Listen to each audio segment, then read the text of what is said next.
नमस्कार मंडळी, today's video will be in Marathi style कारण की बाप्पा आलेले आहेत आणि आपण ChatGPT ला सांगणार आहे बाप्पाचं डेकोरेशन बनवायला. ChatGPT mega Ganpati decoration. Here you go.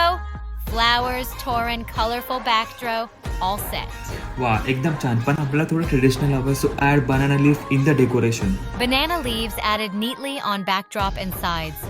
Now it looks more like proper Maharashtrian decoration. मस्त, ऑलमोस्ट रेडी झालेला आहे. फक्त आपल्याला त्याच्यात समई ऍड करायची आहे. Add samai in this. Placed a golden samai with diya glowing bright. Done. Now place Bappa in this. Ganpati Bappa is here, beautifully decorated, smiling and blessing everyone. बाप्पा आलेले आहेत. ओव्हरऑल डेकोरेशन पण खूप चांगलं झालेलं आहे. फक्त आपल्याला एकच गोष्टीची कमी आहे, ते आहे म्हणजे उकडीचे मोदक. ChatGPT ऍड उकडीचे modak. Done. Fresh ukdiche modak placed in front of Bappa. म्हणजे डेकोरेशन झालेले आहेत, बाप्पा बसलेले आहेत, समय सजलेले आहेत, मोदक समोर आहे, घरात आनंदाचा लहर पसरलेला आहे. जर तुम्हाला व्हिडिओ आवडली असेल तर फॅमिली सोबत शेअर करा आणि कमेंट करा गणपती बाप्पा मोरया. बिकॉज बाप्पाची खुशी तेव्हाच डबल होते जेव्हा सगळ्यात एकत्र येऊन एन्जॉय करतात.